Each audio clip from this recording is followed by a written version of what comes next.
What's up, guys? Today I'm going to teach you how to do a frontside 180 no comply revert. So this is a trick that I've had a lot of trouble with, but I think I found a way to learn this trick and to teach you this trick. So it's starting to snow a little bit out here. It's so cold that most of this video is probably going to be indoors. So honestly, this is a really dumb trick for me to try to do with a sprained back ankle, but I'm still working on strengthening my ankle, and this is a part of my process. All right, so first off, you need to know how to do a no comply. To do a no comply, you're turning your shoulders the way you want your board and your body to go. And as you turn your shoulders, you're taking your front foot off. You got your back foot somewhere in here right behind the front bolts, maybe on the back two bolts.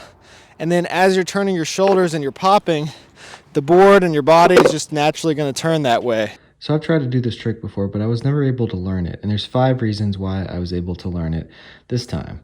First off, this ground is really slick, so you can slide your wheels easier. The second is I tried something different. So I loosened my trucks up. I actually took the top bushings off on both trucks. That was able to break some of the negative muscle memory and just allow me to learn something new.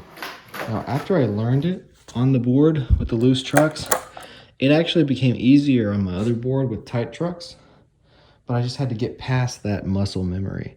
The next thing I did was I took things slow. I popped it, landed it, and then slid it around, then put my front foot back on.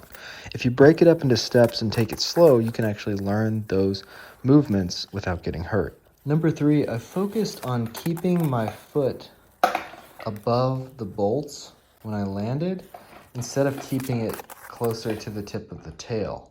So I popped off the tail and then slid my foot up to the bolts. The reason I was doing this is because in the last trick tip video I did, I was focusing on pivoting the board with just the front foot. So I was doing the same thing, just with the back foot. I knew that I had to land it and then just pivot it with my back foot before I put my front foot back on. And the last step is I practiced. I actually set some time away and actually worked on it instead of just trying a few times and giving up. Because it takes time to learn new tricks, especially if you're older and overweight. My biggest regret today is not wearing shin guards or high top shoes, because I have been hitting myself in the ankles constantly trying to learn how to do this. So when I'm indoors and I land, I can land with my back foot right over the bolts and still slide it around. But this ground is definitely stickier, so I almost have to land right there on the bolts, where I can still push this way and kind of lift the front wheels up. I can still have a little bit of pressure. I can't really land all the way up there.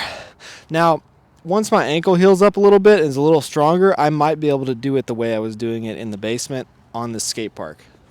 So since I can't do this very well right now, I'm going to show you a clip of somebody that can do them really well.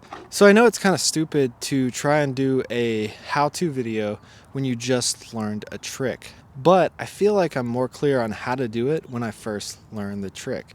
So I've come to accept that I have some kind of torn ligament in my ankle because it's been 2 months, and it still hurts to do certain things, but I can skate on it.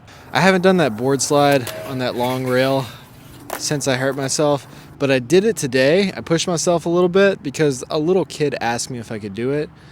So I'm not opposed to going to the doctor, the physical therapist, or chiropractor, any of that stuff, but I don't actually do it for myself pretty much ever. So I am just working through it and doing exercises the best that I can. I've gone to a lot of physical therapy in my life, so I kind of know the exercises I need to do for it, so I'm just going to keep working through it. So it's starting to snow a little bit here.